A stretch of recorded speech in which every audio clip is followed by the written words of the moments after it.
मुस्तफ़ा साहब बिल्कुल एंड पे आ गए प्रोग्राम के।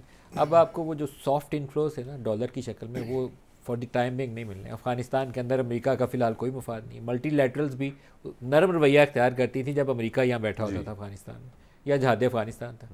अब क्या करें? अब हमें सीरियसली रिफॉर्म्स की ज़रूरत है, रेडिकल सर्जरी की इस मुल्क को ज़रूरत है, और सारे स्टेक होल्डर्स को अब बैठ के ये बातें आपस में तय करनी होंगी। Otherwise the consequences are just going to be disasters. सियासतदानों को भी अपने आप को रिफॉर्म करना होगा। हम जहां पर सारे सेक्टर्स की बात करते हैं और इसमें कोई शक नहीं है कि उन सबको रिफॉर्म की ज़रूरत है, वहां पे सियासतदानों को भी रिफॉर्म की ज़रूरत है।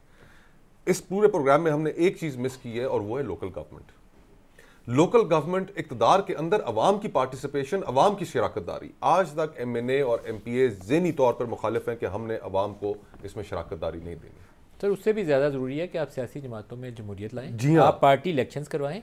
यहाँ से बुनियाद पड़ेगी कि आप कौमी सतह पर भी जमहूरी सोच के साथ आएंगे। हम तो नॉमिनेट करते हैं, नॉमिनेट वालिद के बाद बाप बेटे को दे जाता है या बेटी को दे जाता है। इसीलिए हमने वो जमहूरी कल्चर नहीं पैदा होने दिया। हमने उस नर्सरी का गला घोंट के रखा कि जहां से नई लीडरशिप निकलती है, और जो जमहूरियत की पहली सीढ़ी है हमने उसको बंद किया।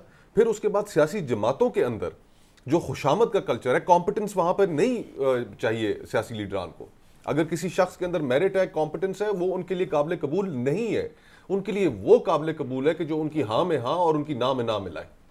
उसके पॉलिटिकल पार्टीज के अंदर डिबेट नहीं है, बूट पॉलिश चलती है असल में हर तरफ। पाकिस्तान के जो मेरा नेशनल जो कल्चर है ना, उसके अंदर ये काफ़ी हावी होगी। हमारे जो साबिक वज़ीर आज़म थे उनकी भी वजह शोहरत एक ही थी, और जाहिर बात है, मुझे पता था वहाँ जा रहे, मैं इंतजार कर रहा था। आपसे नहीं पूछा आज, मैंने कहा मुस्तफ़ा साहब से राय ले लूँ, हो सकता है मेरे साथ ये हामी भर लें इस बात पे। आप तो इख्तलाफ करते हैं। नहीं, मैं तो बिल्कुल हामी इसलिए भरता हूँ जी कि पुल का भी अगर इफ्तिताह होना है तो उस इफ्तिताह में भी आप सियासत को बिग लिटिल ना करें। आप अपना कद बढ़ाएं, अपनी परफॉर्मेंस के साथ कद बढ़ाएं, और जो कॉन्वर्सेशंस अब करनी जरूरी है हमारे लिए, उनको कारपेट के पीछे अंदर न डालें।